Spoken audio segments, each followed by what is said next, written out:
Electromagnetism विद्युत चुंबकी का जो पेपर है उसमें हम पढ़ रहे थे पहला चैप्टर अधिक क्षेत्र एवं सदिश क्षेत्र। उसके बाद हम आगे ग्रेडियंट पढ़ चुके हैं और अब जो डाइवर्जेंस की जो परिभाषा आपने पढ़ी उसके बाद हम आगे पढ़ेंगे कि डाइवर्जेंस का जो है कार्तीय निर्देशांकों में क्या मान होता है, डाइवर्जेंस इन कार्टेशियन कोऑर्डिनेट सिस्टम, वो यहाँ हम पढ़ेंगे। इसके लिए मान लिया कि हमारे पास कोई अल्पांश आयतन है dv, उसमें आयताकार षटफलक के रूप में उसको ले रहे हैं, उसकी लंबाई चौड़ाई यदि dx dy dz है और षटफलक के केंद्रीय बिंदु p के निर्देशांक x y z हैं। केंद्रीय बिंदु P पर सदिश क्षेत्र का मान कैपिटल A है और उसके घटक ax ay az हैं, तो हम कैपिटल A को क्या लिखेंगे iax plus jay plus kaz। यदि x दिशा में सदिश क्षेत्र के जो घटक हैं ax, उसके परिवर्तन की दर को हम क्या लिख सकते हैं delta ax upon delta x। तो P से dx/2 दूरी पर स्थित पृष्ठ LQRM पर सदिश क्षेत्र के x घटक का मान क्या होगा। ये चित्र आप देखें, इससे आपको समझ में आ जाएगा। ये x एक्सिस है, ये y एक्सिस और ये z एक्सिस है। ठीक है, इसमें हमारे पास ये P बिंदु था, इसके चारों ओर ये आयताकार षटफलक लिया है हमने और उसकी लंबाई ये dx हो गई, ये चौड़ाई हो गई और ये dz इधर हम ले रहे हैं लंबाई चौड़ाई और ऊंचाई। ठीक है, P बिंदु के निर्देशांक यहाँ पर ये देखिए इस एरो मार्क लगा रखा है और ये x दिशा में जो घटक है उसको x कह दिया, लेकिन कुल दूरी dx है। यहाँ से सामने जो ये पृष्ठ है वो कितनी दूरी पर है ना, PQRM जो भी है वो dx/2 दूरी पर है। ठीक है, तो पहले तो आपने delta ax upon delta x ax के परिवर्तन की दर होगी, लेकिन यहाँ पे हम कह रहे हैं कि P बिंदु पर इसका मान है ax, इस पृष्ठ पर कितना होगा यानी dx/2 दूरी चलने पर इसके मान में कितना परिवर्तन होगा, वो अगर जो यहाँ पे P पे मान है उसमें जोड़ दें। ठीक है, तो P पे मान x था, इसमें कितना जोड़ें तो delta ax upon delta x परिवर्तन की दर थी, उसको परिवर्तन की दर x के साथ है, इसको चली गई दूरी यानी dx/2 से गुणा करके उसमें ax में जोड़ दें। ठीक है, तो ये ऊपर आप देख रहे हैं वो यही कर रखा है। क्या किया है यहाँ पे, P बिंदु पर मान है ax, उसमें इसके परिवर्तन की दर को चली गई दूरी dx/2 से गुणा करके इसमें जोड़ दिया, तो हमारे पास LQRM जो आगे पृष्ठ है dx/2 दूरी पर, वहाँ पर इस a के घटक का जो मान है x दिशा में वो आ जाएगा। इसी प्रकार पीछे जो दूसरा पृष्ठ है कितनी दूरी पर है dx/2 दूरी पर है ना, KTSN। ये चित्र में देखिए आप, ये KTSN पृष्ठ हो गया, ये P बिंदु से कितना है -dx/2 दूरी पर है।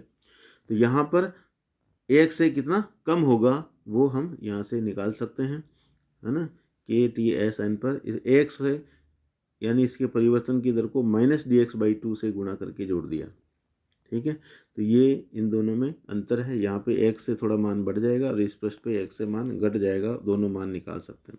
अतः पृष्ठ LQRM से निर्गत फ्लक्स होगा उसको पृष्ठीय क्षेत्रफल से गुणा कर देंगे और KTN से जो निर्गत फ्लक्स होगा उसको उसके क्षेत्रफल, यानी हम देख रहे हैं यहाँ पे KTSN और दूसरा था LQRM, दोनों का क्षेत्रफल कितना है dy/dz, तो इसको इससे गुणा कर दिया तो ये दोनों से निकलने वाला फ्लक्स हमारे पास आ गया।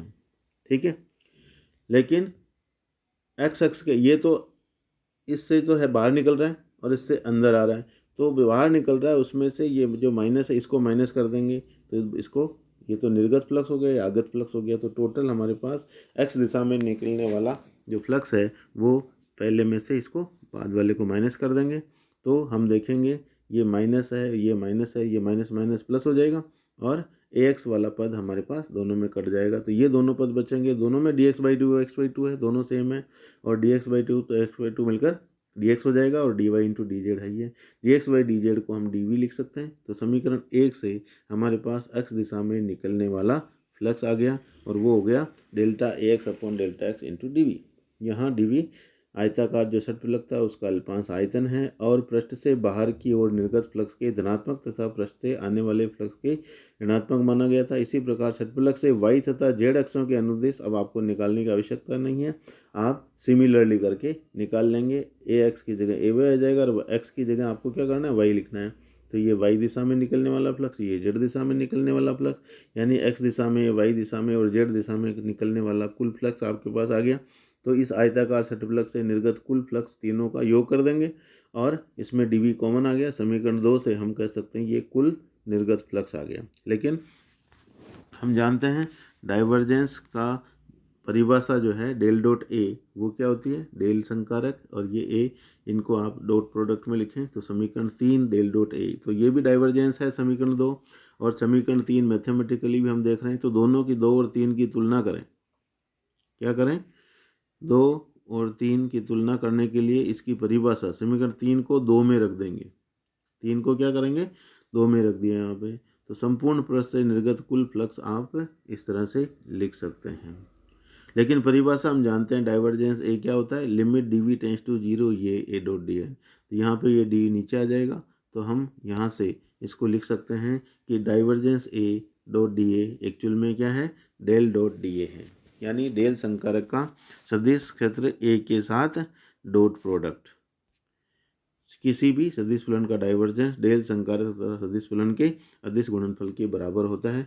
इस तरह से हम कार्तीय निर्देशांकों में डाइवर्जेंस का मान निकाल सकते हैं। धन्यवाद।